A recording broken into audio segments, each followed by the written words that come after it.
Good morning, everybody. Welcome back to Apostate Weekly. I'm your host, James. I'm Ryan. And this week, we are going to be talking about a story we've actually covered before, but we have some more information on it about the persecution of the witnesses in Eritrea. And also, we have a response letter from Norway to the witnesses, which is a doozy. So let's get into this show and run that intro.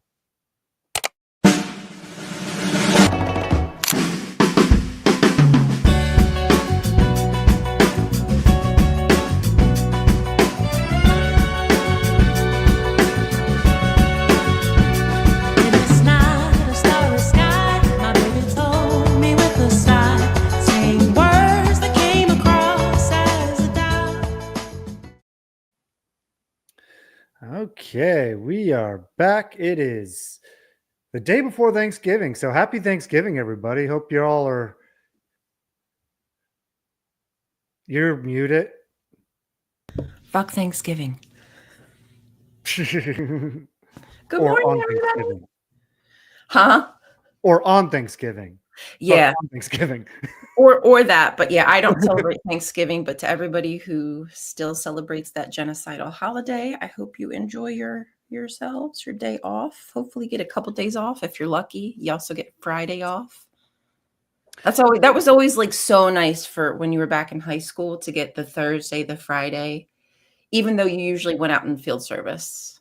Well, my kids get Wednesday, Thursday, and Friday off. Well, lucky ducky. Ain't that some shit? Right? They got a whole damn holiday. I know. Like I get Thursday and Friday off of work and I get paid, but like I want that extra day. Right. You want the extra day too, Dad. And I mean, I could have taken an extra day. I have a day of vacation I could use, but I have to use my own time for that. I want to get paid by the company without having to use my own personal time. That's the whole shtick. It's the shtick. But for us ex-Jehovah's Witnesses, though, we all know that we never celebrated Thanksgiving on Thanksgiving. Anyway. No, but some people would still buy the damn turkey. They'd still cook the meal. They might just have it on a different day. We did that every year. We would do it on like Friday or Saturday. Right. Oh, well, turkey's on sale. It's on sale. Wait. No. I'm sorry. We have to sidetrack.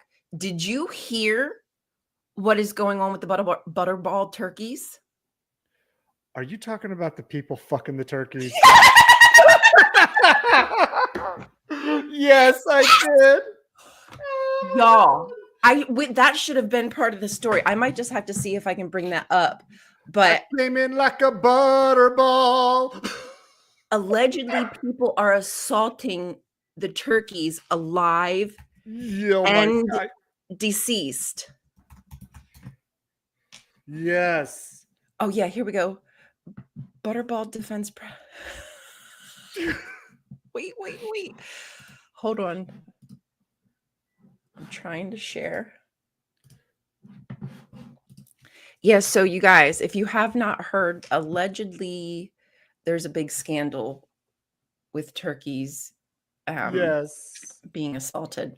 And this just happened. Oh. So please, if you're going to buy a turkey, if you have to celebrate this genocidal holiday because it might be the only time that you get together with your family, which I do. I get it. I understand. You have to work with the system. But maybe you should buy local and fresh because you might not know what's stuffed in this turkey. You might be getting extra seasoning on your turkey. It's pre-stuffed. It comes pre-stuffed. It's your pre-Jismus gift. It already is brined. It's already brined. Oh, come on, Ryan. Come on. Come on, the turkey. All right. We don't need to go into this, but yeah. I guess I'll say allegedly there's a video and stuff. So I just thought that was a funny little anecdotal story to let y'all know. This is just the modern day American pie. A frozen butterball turkey. A frozen butterball. Oh God. I feel so disgusted.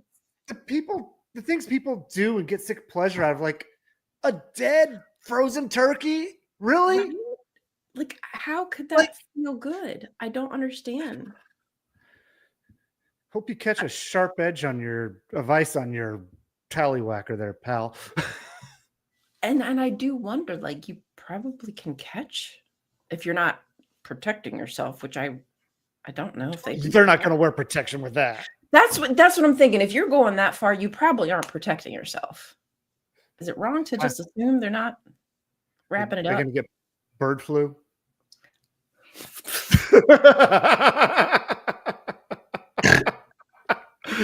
I'm gonna throw up.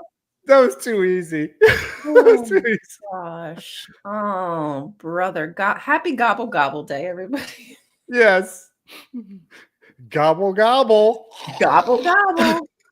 Oh man. Oh, I feel so bad for these animals, man. People treat animals like crap. I mean, they're dead, so they can't consent. No. But even if they're alive, like it's no If they're compassion. alive, they at least can try to run. Or Yeah, at least hurt maybe the they person. have right. They got a fighting chance. They might be able to get away. Ugh. Anyway, okay. Yeah, Sorry, you guys. Sorry about that. Yeah, Jenny, well, honestly, yes. this season, you might be thankful because I think Yes. people are going to have a surprise in their turkey. That's not a turkey neck. Oh, God. Because you're going to pull all that stuff out Mm-hmm. of the, yeah, okay.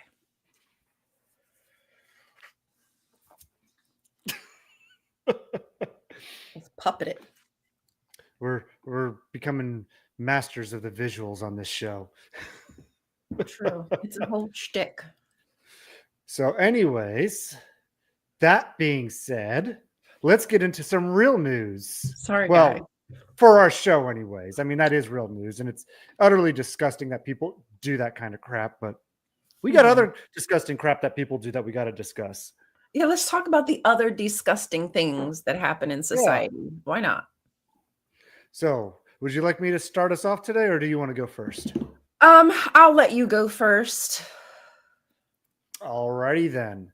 So,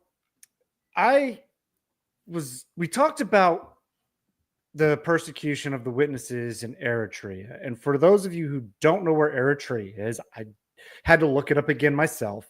It is a East African country. Had to think about that. East African country. So, and it's basically just below where Egypt is, and it's on the coast. So there is obviously persecution going on, and there are human rights experts that are speaking out against this, which is great to see, because no religion deserves to be persecuted for their beliefs unless they're actively doing harm to others, and that is a very delicate line to cross, and I'm not even going to get into that. But as of the latest information available, there's about 64 witnesses in Eritrea that are in detention for exercising their faith. And this was as of October 30th. And there's even been, in the last month, 25 witnesses, including 2 children who were arrested. They arrested children of this religion and put them in jail. Luckily, they got released. But think of the batshit fuckery going on in these kids' minds. You know, this is just going to indoctrinate them even further, because it's just going to fuel their persecution complex to no end. Mm-hmm. Also, go ahead. I was just going to say, there, if you are all unaware, there is a genocide currently in Eritrea. And again, these are all similar reasons for the genocide in Palestine, for the genocide in Congo, for Sudan. It's land grabs, exploitation, authoritarian regime. Same playbook. And it's really sad what everybody's going through there, and then also to add on to that religious persecution, you know. Mm-hmm. Yes. And to take this story back a little bit, back in 2014, there was a service that was broken up at the home of this person. I cannot pronounce their name. Lete Bron Tesfaye. They were 85 years old and they Mm. were arrested. So, 85. yeah. I mean, so you're putting children in prison, you're putting senior citizens in prison, all for practicing their faith. And in this instance, it was at their home, so it was being done privately. It's not like they were out knocking on doors at this point. And it's really ruthless what they're going through. And there's two sides to this, of course, of how it's going to continue to just indoctrinate the witnesses and fuel the persecution complex. But also the bad side of it is you got governments going after religions and persecuting them and putting them in prison, even when they're not doing anything wrong. Right. Now, I mean, I understand there's a whole host of things that the witnesses do wrong, like shunning and the refusal of blood transfusions and stuff like that. But at the points where you're just practicing your faith privately in a home or whatever, you're not actively doing harm in those sessions. You might be teaching it, but you're not actively doing it.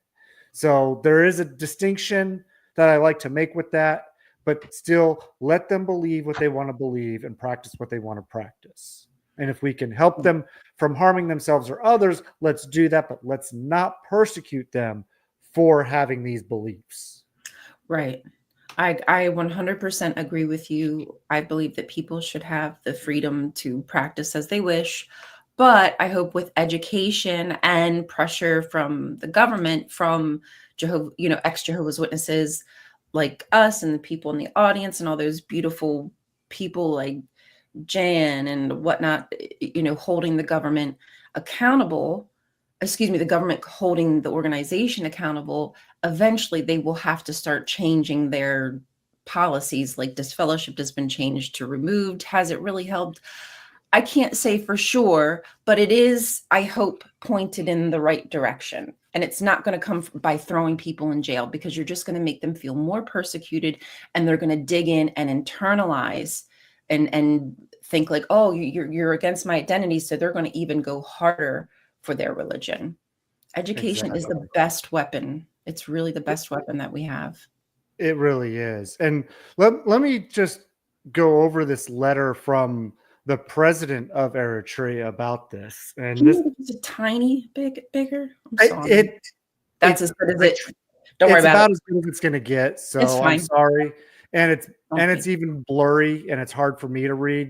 And it's bigger on my screen and it's still hard to read. So, but I'm going to try to get through this because I actually read this on my phone. So I think I can make it through on the computer.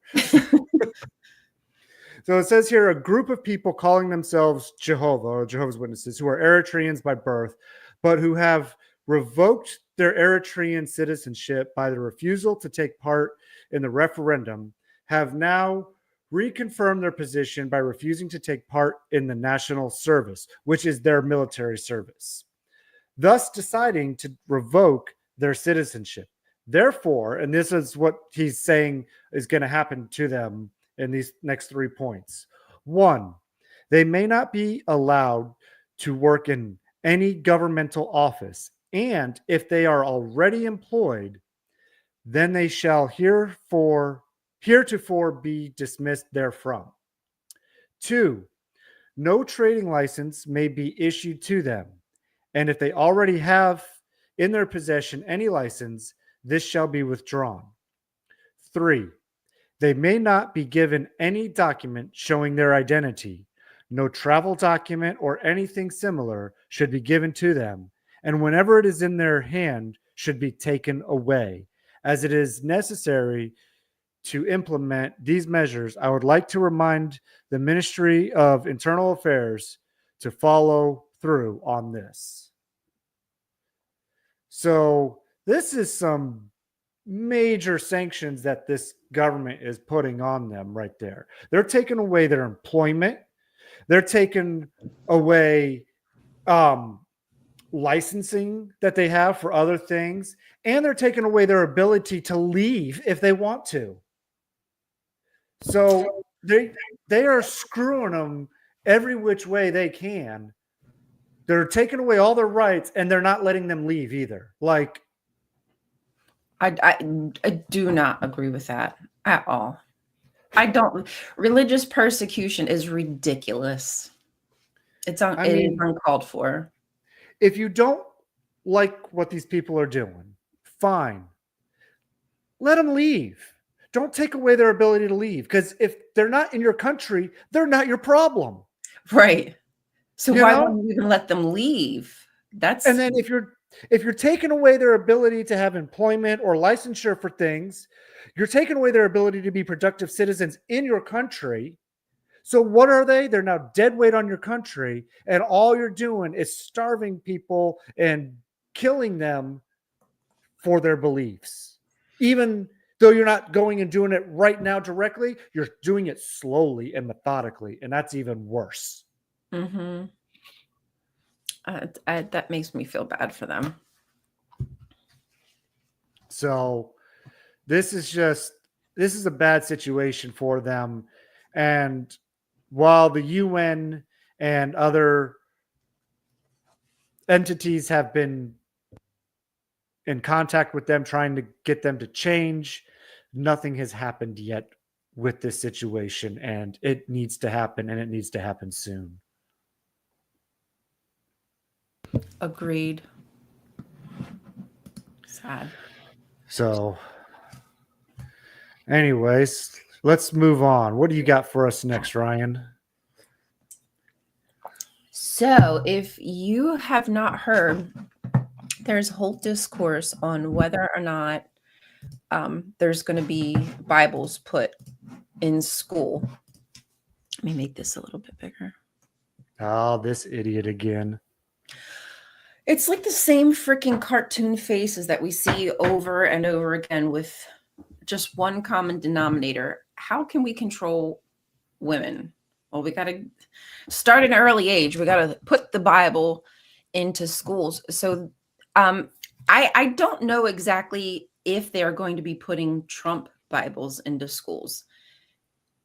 But I do know that he has a Bible. He has a Bible that has, I think, certain phrases removed because the Constitution is in it and like the front of it.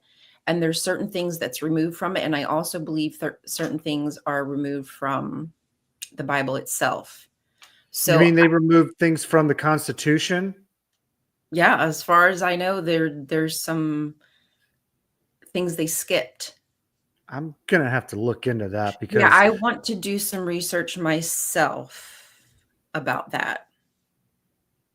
So again, I don't know if it's his Bibles that will be purchased and used, but what their goal is to not only teach lessons from the Bible in schools, like I think from Genesis and Psalms in particular for some reason. So, Genesis is filled with lots of horrific stories.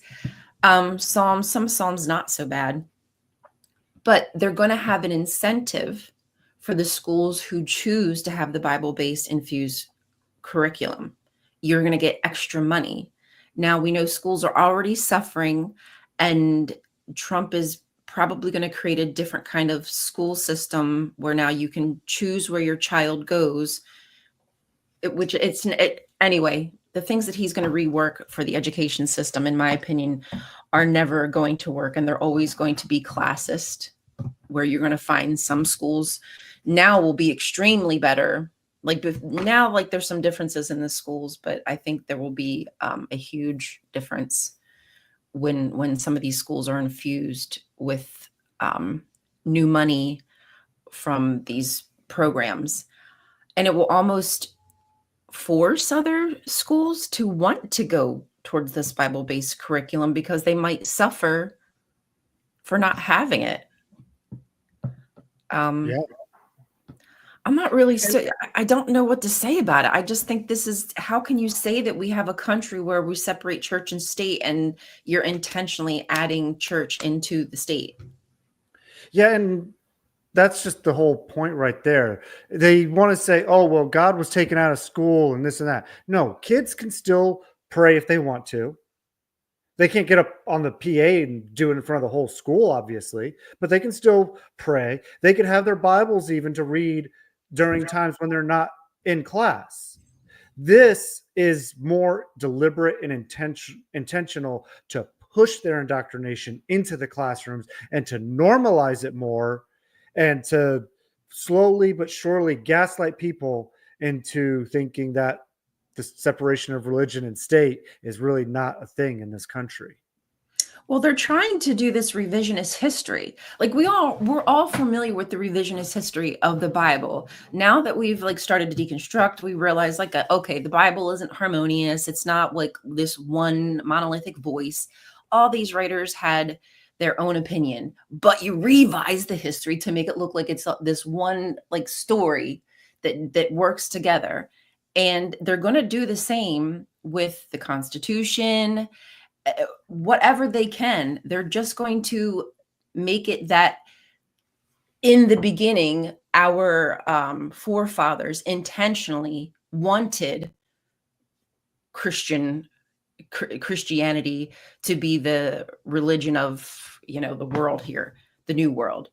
But that is not the truth. But they will revise history to make it so, because there are Christians who believe that those early fathers were religious when they weren't. They were coming here because they wanted to get away from religion. Yeah. I think there was actually signers of the Constitution who were atheists, in fact.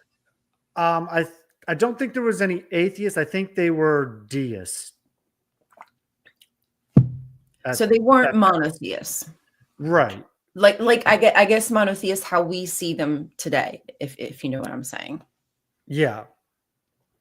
So they wouldn't agree to this either. And Aaron, that's a great question. Probably not. There probably will not be other religious texts available to children. But right, that's why I put the Quran in there. That's why I say our atheist children should start satanic prayer circles. Well, if they're going to allow the Bible, what I say and what many others are saying, okay, if you want to put the Bible into the school, I'll come teach a class. Please. Yeah. No, seriously, please let me come teach a class about the Bible. I will show you the world. I'll show you some things you've never seen before. And then maybe we can get some kids having critical thought when it comes to processing the stories that they hear. And that right there, if the teachers, I know there's going to be some that will do that. If they do, those classes will start to wake up and think, and that would be a good thing. So speaking of the Bible, I'm sorry to cut off your story here, but remember last week we were talking about in the New World Translation Revised Edition, and I said, hey, there's a mention of the governing body in the outline of content. Yes, I remember. And remember, after the show, I found it when we were talking, and I just remembered, hey, I was going to present that this morning. So I brought it up and pulled it up on the computer, and I am going to show it to you right now. And if you look here, this is the book of Acts, okay? And in their in their revised edition of 2013, this is just like an overview of the chapters and what's happening in the chapters. Now, chapter 15, I'll highlight it here. You'll see right there, it says, letter from the governing body. Right there. Mm-hmm. That's where they insert the term governing body into the Bible. So when you're reading chapter 15, even though chapter 15 does not use those two words together in that chapter, when you see a group of older men, your mind is primed to think governing body. Now, this is actually on their online library. This is why I don't have a picture that I took with my phone to share on the computer because it's right there. And in the Bible, wherever it is in this page here, yeah, right there. I know it's kind of hard to see because it's small. Let me stop sharing. Maybe it'll be a little bit easier to Oh, I can see it. Yeah, see. dispute in Antioch regarding circumcision. And then letter from the governing body right there, right where my finger's at. Okay, yep, I see it right there, right below it. Yep. So that is to show you that that's A, in their hard copy of the Bible, and B, it's still on their online library as well. They have not removed that. So kudos to them for not removing it and showing their hand. But, you know, I'm it really surprised that they shows didn't capitalize it. the levels they'll go to insert themselves into this book. Mm-hmm. How deceitful. Yeah. And it, I just remember as a child them saying how accurate their translation is. Like their translation is the top tier best Bible that you can found. Yeah. Please, you just I you mean, change it just like the rest do. You I have mean, an agenda. imagine reading a story about a city, and the story talks nothing about what the name of the city is. It might describe the city with tall buildings and roads and cars or whatever, but it never says what the city is. But then somebody comes along later, and when they're trying to give a description of the city, they say, well, it's like New York City.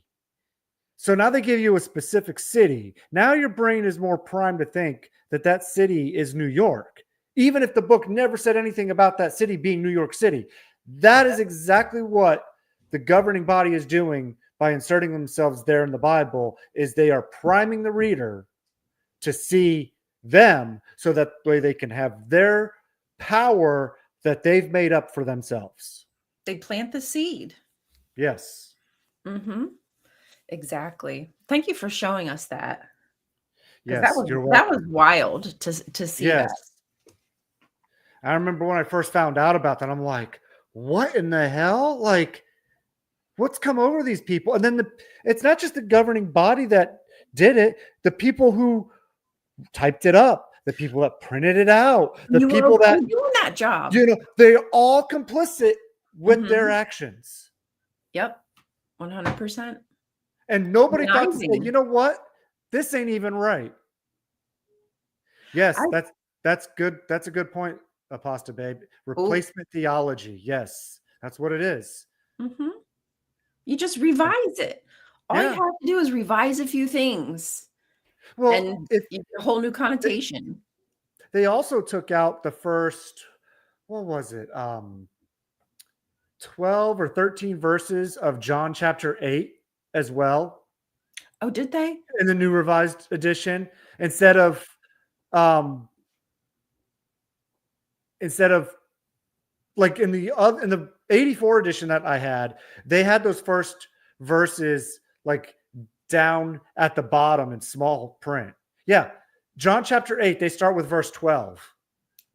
Oh, because I I'm know there looking was at it right issues now. with John with the in the beginning was the Word, and the Word was with God, and the Word That's wasn't. John 1. Right. I'm saying I know there's an issue there, but I didn't remember that there was something in 8. So it just starts at 12? Yeah, starts at verse 12. I forget. I forget. There's so many issues. I forget. So what did they take out? Oh, hang on. So here's their 84 edition. Okay. And here, let's go to John chapter 8. And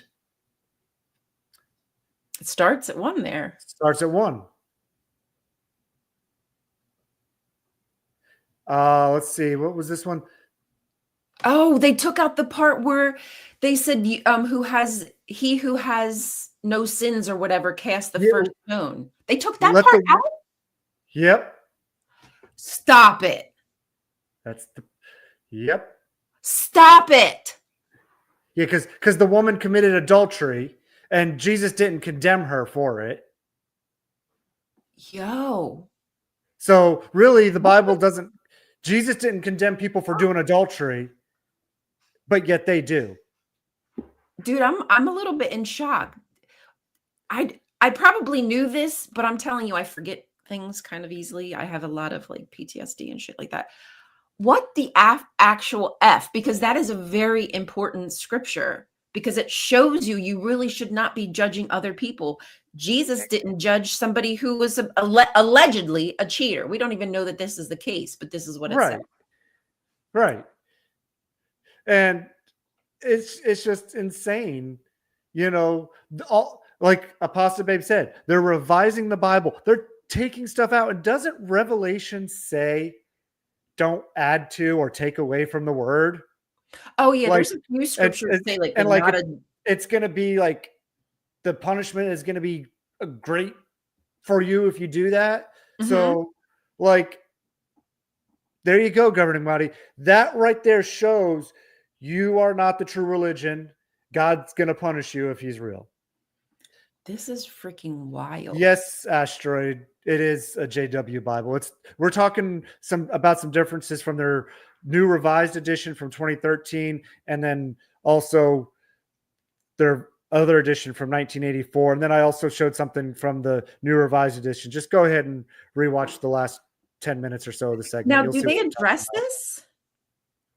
Have the witnesses addressed why they've done this? I don't think so. Are I think they just expecting people not to notice? That's more likely. I mean, yeah, sure. I'm not looking for this, so it would probably be a while before I noticed it. But eventually, if I'm reading the Bible regularly as you're supposed to be, wouldn't you catch on? I mean, like you get into the book of John, you're at chapter 8, verse 12. Where's the first 11 verses? Right. Dude, like, I'm freaking gobsmacked right now. I cannot believe they erased that whole section. Just goodbye. Right. And it's such an important verse. Wow. That's because it doesn't fit in with how cruel they want to be. 100%. And that is the point. It's meant to be intentionally cruel. Everything in this effing world just feels so intentional to harm us. Yes. I'm actually really pissed about that. Okay, so we need to move on because we're getting short on time. Did you have another story you want to do, or? No, it was really just about the Trump Bibles, and maybe I can do some more research about that and wrap it around next week and see what I come up with. All right, I'm gonna go on to the main show for today. And this is from avoidjw.org. Norway made a reply to the witnesses. Now, if you recall, the witnesses were trying to get their stuff excluded from being made public in Norway. And then they went as far as to say, we changed our stuff about disfellowshipping. You really have no reason to, make this public anymore because we changed. You didn't really change. Not at all. So I'm just going to read this last part of this, and the links for this are in the description for you to read the whole. It's just a 5-page document. It's not a whole lot, but this last two paragraphs here really hit the point real good. Says, to this, the ministry would like to note that it is not unusual for religious communities and other member organizations to have rules on exclusion, and that these are occasionally used to take away membership from people who act contrary to the organization's purpose and interest. However, it is very unusual for such exclusion rules to mean that the remaining members are asked to break off almost all contact with close family members and others who have either been excluded or have themselves resigned from the organization. The ministry cannot see that the review has significance. That's a tongue twister. Either for the assessment of children's rights or for the issue of discrimination. Basically, this whole letter says, y'all didn't really change anything. What we said stands. We're going to still be releasing this publicly. So proud of Norway. Yes. That's how you do it. I am glad somebody's seeing through their bullshit and not just letting it slide. Just like hold them to the fire on this. That is really how you make have them be accountable. accountability. Yes. And this is also why the witnesses in the first place made their changes, as insignificant as they were. But this letter will also hopefully force them to make further changes to actually make real changes in their policies. Yeah, because the whole removed, it's It's all it's just legally bullshit. it's such a terrible adaptation. They're like, okay, well, it's not disfellowship. We're just going to change the name, give you a tiny, teensy little window where you can talk to this person as long as you're inviting them to the Kingdom Hall. But if they don't come back, well, they're bad association. It's like the difference between having Michael Keaton Batman or George Clooney Batman. Michael Keaton, please. Yes, any day. Any day of the week. I mean, that's really what this is all is. They don't see that even their little stupid changes really change nothing. Oh, we're going to meet with them a little bit more and make sure they're really repentant. So yeah, we're going to make them feel more uncomfortable. That to me was it was some of the scariest times as a teenager, having to go through this whole judicial thing. And now it's not judicial, but you're meeting for the same purposes. You can call it by a different name, but it's still lipstick on a pig. Yeah, thank you. I was just about to say that. Really? Exactly. Yeah, it truly is. You're dressing it up and it's a pile of shit. Yeah. And instead of using red lipstick, they're using burgundy lipstick.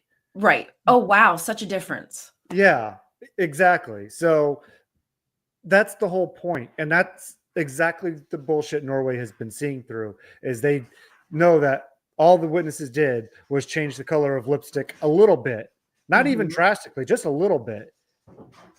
And that's it. It's still on a pig. Still on a pig. And there's still a bunch of pigs up in New York. Oh, yeah.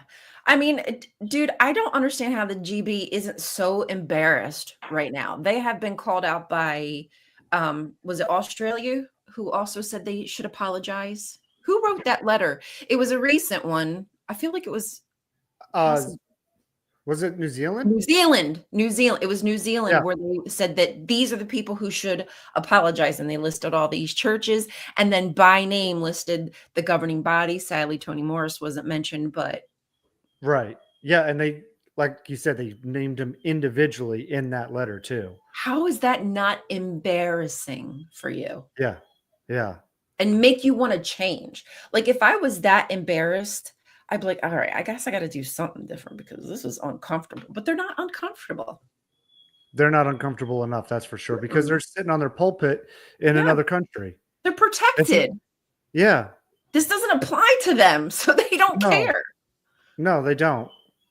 All they care is how it makes them look to their own people, and they can use it as, oh, we're being persecuted. Look at this for us. More persecution and victimization to internalize. Yep. And they make themselves out to be the victims when they're not. They're the perpetrators. It's Darvo. I'm so glad that Fee taught me that. It is absolute Darvo. So anyways, with that being said, we're going to go ahead and conclude the show for the week. So we thank you everybody for joining us. And we hope you all have, if you celebrate, have a happy Thanksgiving. If you don't and you have the time off, enjoy your time off. Yep. You know, be with your families, give them hugs, tell them you love them if you can. And, you know, do the best you can. Yeah. Enjoy your time. We'll be here next week though, right? Yep, we absolutely will. So we hope everybody has a great week and we will see you all next week. Love you. Apostate your way. Listen, obey, be blessed. And please don't forget to like, subscribe, and share. Do it. Sorry. Thank you. Love you guys. Bye, everybody. Bye.